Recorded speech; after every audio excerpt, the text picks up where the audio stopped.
दुनिया में एक से बढ़कर एक विचारक, चिंतक, दार्शनिक दुनिया बदलने वाले हुए हैं। सबने कमाल की बातें भी कही हैं। उनकी एक आध बात को हम जिंदगी में 100% उतार लें तो यार उद्धार ही हो जाए, पर सही में ऐसा होता नहीं है। हम बहुत कुछ देखते हैं, पढ़ते हैं, गुनते हैं, बुनते हैं, वो अच्छा भी लगता है, रेजोल्यूशन भी ले लेते हैं, पर कहानी मुकाम तक नहीं पहुंचती। कई बार किसी की सीख दूसरे माध्यम से जिंदगी में आती है और अनजाने में ही आपको गजब का गुर देकर चली आती है। दोस्तों, मैं अतुल हूं।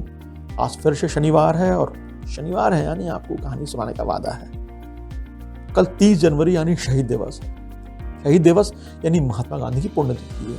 30 जनवरी 1948 को गांधी जी को गोली मार दी गई थी। गांधी भी हाड़ मांस के बने थे, दुनिया से चले गए, पर उनके विचार, उनका दर्शन, उनकी सादगी एक मार्गदर्शक की तरह हमारे साथ चलती चली आ रही है। आज की कहानी गांधी जी से थोड़ा परोक्ष रूप से जोड़ती है।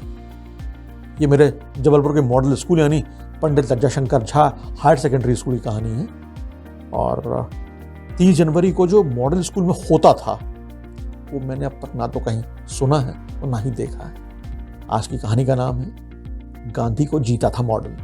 तो कहानी कंटिन्यू करते हैं। गांधी जी की पुण्यतिथि पर 2 मिनट का मौन रहा जाता था। अभी भी होता होगा, लेकिन शायद समझ में नहीं आ रहा। जबलपुर में जब तक थे तब तक तो क्लियर था, क्योंकि जबलपुर डिफेंस की कई फैक्ट्रियों का शहर है। गन कैरेज फैक्ट्री यानी GCF, ordnance factory Khamaria OFK, vehicle factory VFJ, grey iron factory GIF, central ordnance depot COD, तमाम तरह की फैक्ट्रियाँ हैं जबलपुर में। आप कहेंगे यार जबलपुर ले ही आता है, यार क्या करें। अब कुछ शुरुआत ऐसी रहती है, कुछ कहानियाँ ऐसी रहती हैं जिसमें वो आ जाता है। और यार एक बार आप लोगों से कह चुका हूँ, फिर से कह रहा हूँ, माफ़ी के साथ कह रहा हूँ। अब यार जहाँ आदमी पलेगा बढ़ेगा वो तो लाएगा ना, तो माफ़ कर दिया कीजिए। लेकिन हाँ, गंभीर बातें ही करूँगा, भले ही कैसी भी हों, लेकिन वो बातें अच्छी होती हैं इसलिए आपको सुनाता हूँ। तो फिर से, एक समय तो कहा जाता था कि जबलपुर को इंडिया के मैप पर इसलिए नहीं देखा जाता क्योंकि यहाँ फैक्ट्रियाँ हैं। शायद सच भी हो। तो गांधी जी की पुण्यतिथि के दिन फैक्ट्री में 11 बजे हूटर बजता था। नॉर्मली सुबह बज जाता था 8 बजे के आसपास जब लोगों की एंट्री होती थी, लेकिन 30 जनवरी को स्पेशल हूटर बजता था 11 बजे, और इसके साथ ही 2 मिनट का मौन शुरू होता था और 11:02 पर फिर हूटर बजता था और इसके साथ ही ये मौन खत्म हो जाता था।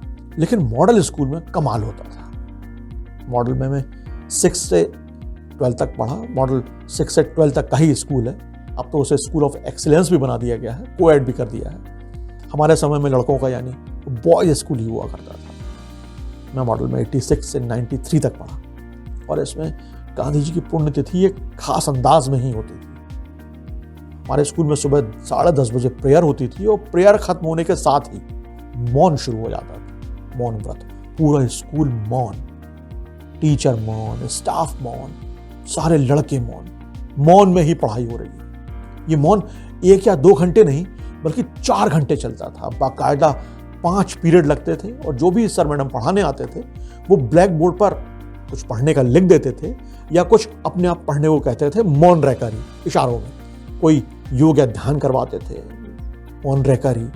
जो भी होता था सब शांति से मौन के साथ ही होता था। एक बात और, जब भी कोई सर क्लास में आता था, मैडम क्लास में आती थी पीरियड बदलने के बाद पीरियड के लिए, तो सामान्य रूप से कैप्टन बोलता था class stand up, salute number 1 2। ये हमारे यहाँ पूरे स्कूल में था और ये निश्चित रूप से टीचर के अभिवादन का तरीका था।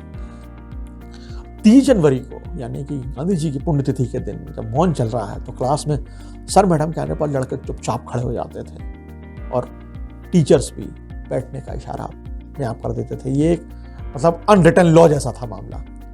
मौन के बीच में ही रीसेस भी आती थी। अब रीसेस है, लड़कों का स्कूल है तो क्या ही होगा, लेकिन इस दिन कुछ खास। मॉडल लड़के गड़ा इंटेलेक्चुअल माने जाते थे, लेकिन अब चूंकि वो, मुझे तो लगता है कि मॉडल लड़के सर्वगुण संपन्न होते थे। ऐसा नहीं है कि मैं वहाँ का छात्र रहा हूँ, मिट्टी पर बढ़ा हूँ वहाँ की, तो मैं अपने लिए कह रहा हूँ, लेकिन मॉडल था। और ऊधम तो फिर क्या ही कहना, गजब के उद्यमी थे लड़के। लड़कों का स्कूल था तो लड़के भयंकर किस्म के बेतकल्लुफ होते थे, होते ही हैं लड़के। कोई भी एरा रहा हो, लड़कों ने अपने तरह की ऊधमें हमेशा से की, और लड़कों के स्कूल में किस तरह की ऊधम हुआ करती रही होंगी ये किसी को शायद बताने की ज़रूरत भी नहीं है। हम लोग भी परले दर्जे के उद्यमी थे। मेरी तो बहुत ठुकाई भी हुई है, 6 से 12 तक ठुका हूँ बिल्कुल बेपरवाह। हालांकि 30 जनवरी का जो माहौल था वो बदला बदला था। तमाम ऊधमें भी मौन में ही हुआ करती थी। लड़के गाली गुफ्तार भी लिख कर किया करते थे। भैया वो तो अंदर की चीज़ है, आनी ही है, क्या करें। तो उसके लिए तरीका निकाला गया था। मौन रहकर ही लड़कों की माराकूटी हुआ करती थी। पर मजाल है कि कोई चूं की आवाज़ भी निकल जाए। रिसेस में खेलते समय, खाते समय भी मौन का पालन होता था और गजब का अनुशासन रहता था। ये सब चीज़ें जब आज याद आती हैं तो मॉडल के लिए सिर अपने आप झुक जाता है। रिसेस में अगर किसी से गलती से कोई शब्द निकल जाए तो आपस में ही माफ़ी मांग लेते थे और फिर मौन हो जाते थे। कई बार जैसे आप जा रहे हैं और कुछ हो गया, इतना शब्द निकल गया, और कोई बगल से कोई टीचर गुजर रहा है तो वो आप आंख दिखा देता था या मुंह पे उंगली रखकर तो उनसे पैर पड़ लिया या माफ़ी मांग ली, इस तरह का होता था। 12th की बात थी, 1993, 30 जनवरी की तारीख थी। मैं और एक अमित जैन, हम लोग अगल बगल बैठे हुए थे। शायद कोई बात हो गई थी। मैंने अमित को हल्का सा घूंसा मार दिया। अमित ने लिखकर कहा, अबे कल्ला आ गया। ये अमित अब बिल्डर हो चुके हैं। एक जयशंकर तिवारी हैं, फिलहाल औरंगाबाद में हैं। जयशंकर आगे बैठा करता था। स्केच बनाने में, पेंसिल से स्केच बनाने में जय भाई का कोई मुकाबला नहीं था, वो महारथी थे। अभी भी शायद बनाते होंगे। कभी कभी फ़ोन पे बात होती है तो मैं उसको छेड़ देता हूँ। शरीफ सा लड़का है बहुत ज़्यादा। मैं गालियाँ देता हूँ, वो बेचारा मुस्कुरा देता है आज भी। यूँ तो जैसे हम लोग तब भी स्केच बनवाया करते थे, लड़कों का स्कूल था, तो ये समझा ही जा सकता है कि स्केच काहे के रहते होंगे। 30 जनवरी को जय के टैलेंट का भी भरपूर इस्तेमाल होता था। जय हमेशा कहता था कि यार तुम लोग किसी दिन स्केच के चक्कर में मरवा दोगे। और अब लड़के कहाँ मानने वाले थे। उसका स्केच पूरी क्लास में घूमता था एक लड़के के पास। उसमें बाकायदा ताकीद दी जाती थी कि बेटा कोई इसको फाड़ेगा नहीं। 5 पीरियड के बाद 30 जनवरी को 2:10 पे, दोपहर 2:10 पर घंटी बजती थी। घंटी हाथ वाली हुआ करती थी। पूरे स्कूल को ग्राउंड में इकट्ठा होना होता था और राम धुन के साथ मौन व्रत खोला जाता था। कुछ लड़के गांधी जी पर अपने विचार भी रखते थे। यानी कुल मिलाकर कमाल का दिन रहता था।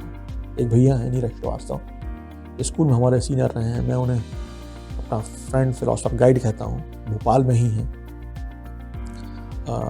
उनकी मम्मी भी मॉडल स्कूल में ही पढ़ाती थी।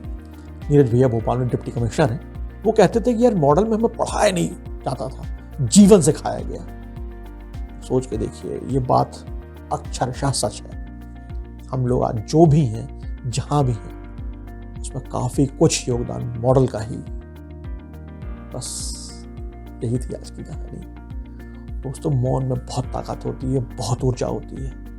खामोश रहकर काम की बात बोलने से बात में गंभीरता रहती है। शायद मौन व्रत से हमें यही सिखाया गया। जिंदगी में उड़ेलना ही जरूरी नहीं, संजोना भी जरूरी है। शब्दों को जितना संजोया जाएगा, जितना कम बोला जाएगा, उतनी ही धार पैनी होती चली जाएगी। ज्यादा बोलने से नुकसान की संभावना है, पर कम बोलने से नुकसान की कोई गुंजाइश नहीं। कहा भी जाता है कि असली साधना तो मौन रहकर ही की जाती है।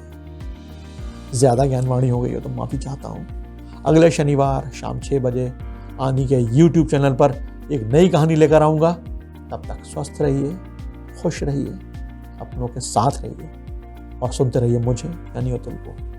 कहानी अच्छी लगती हो तो हमारा YouTube चैनल ज़रूर सब्सक्राइब कीजिएगा और अपनों से भी करवाइएगा। जय हिंद।